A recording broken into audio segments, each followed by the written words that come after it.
नमस्कार दोस्तों, आप सभी को सावन की शुभकामनाएं। कमेंट में सभी भक्त लिखें हर हर महादेव। आइए जानते हैं कि सावन में क्या ऐसे कार्य हैं जो नहीं करने चाहिए।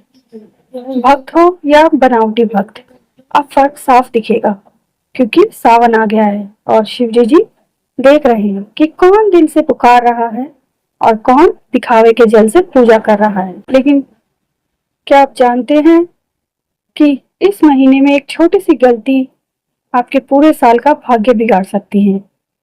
इन 10 कामों को अगर आपने सावन में किया तो पुण्य की जगह पाप और बरकत की जगह बर्बादी घर में घुस जाएगी।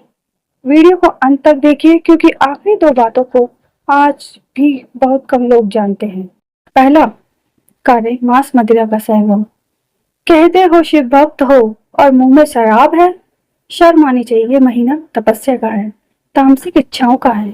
भक्तों, इस महीने में शराब का बिल्कुल भी सेवन ना करें। दूसरा कार्य है कि किसी की निंदा या झूठ बोलना। अगर जुबान से दूसरों की बुराई करोगे तो वो जल जो शिव को चढ़ाया उसी जुबान से अशुद्ध हो जाएगा। क्या शिव इसे स्वीकार करेंगे? आप खुद सोचिए, क्या आप ऐसे झूठे इंसान का कुछ खाना पीना पसंद करेंगे जो इस जगत के पालनहार उस चीज को स्वीकार करें? तीसरा, नहीं जानते कि तुलसी भगवान विष्णु को चढ़ती है, ना कि शिव को। ज्ञान नहीं है तो कम से कम गलत तो मत करो। मतलब अगर आप किसी चीज के बारे में जानते नहीं तो आप कहीं से जहां शुद्ध ज्ञान मिलता हो वहां से जानकारी लीजिए ताकि आपकी पूजा में किसी प्रकार का विघ्न या गलत कार्य ना हो जाए।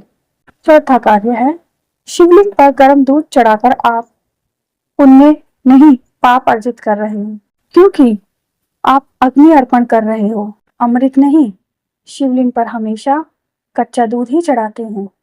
सोमवार के व्रत में कभी भी प्याज लहसुन आदि चीजों का सेवन नहीं करना चाहिए। एक दिन संयम नहीं रख सकते, अगर पेट की जीभ जीत गई तो शिव की कृपा क्या पाएंगे।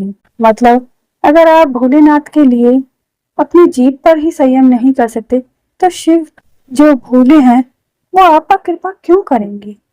बाल काटना और नाखून काटना, आपको आप खुद को संवारने में लगे हैं और आत्मा को सुधारने का समय है ही नहीं। सावन शो ऑफ का नहीं, साधना का समय है। तो इसलिए अपने आप को पूरी तरह से भगवान भोलेनाथ को सौंप दीजिए और अपने बारे में सोचना आप बंद कर दीजिए। अब भोलेनाथ के बारे में सोचिए। ये वो समय है, क्योंकि इसे सावन कहते हैं, जिसने खुद हमारी रक्षा के लिए उस जहर को पी लिया। तो क्या आप एक महीने के लिए अपने सौंदर्य को नहीं त्याग सकते। सातवां कार्य शारीरिक संबंध। जो संयम नहीं रख सकते वो क्या शिव भक्ति करेंगे। ये महीना ब्रह्मचर्य और तपस्या का है, काम वासना का नहीं। आठवां कार्य शिवलिंग को छूना। खासकर स्त्रियों से विनती है, शिवलिंग को स्पर्श ना करें। ये नियम अपमान नहीं, आस्था की मर्यादा है। भगवान भोलेनाथ को स्त्रियां ना छुएं क्योंकि वो अधिकार सिर्फ पार्वती माता का है। तो जितना हो सके दूर से ही शिवलिंग की पूजा करें। धन्यवाद। नौवां कार्य है गलत बर्तन से जल चढ़ाना। बहुत से ऐसे लोग हैं जो जल्दबाजी में अपने घर से तो बर्तन नहीं लेके जाते, वहीं मंदिर में से या कहीं रास्ते में से जो प्लास्टिक की बोतलें मिलती हैं उन्हीं से जल चढ़ाते हैं। क्या इतना भी समझ नहीं है उनको कि वो शिव पर नहीं खुद पर पाप चढ़ा रहे हैं।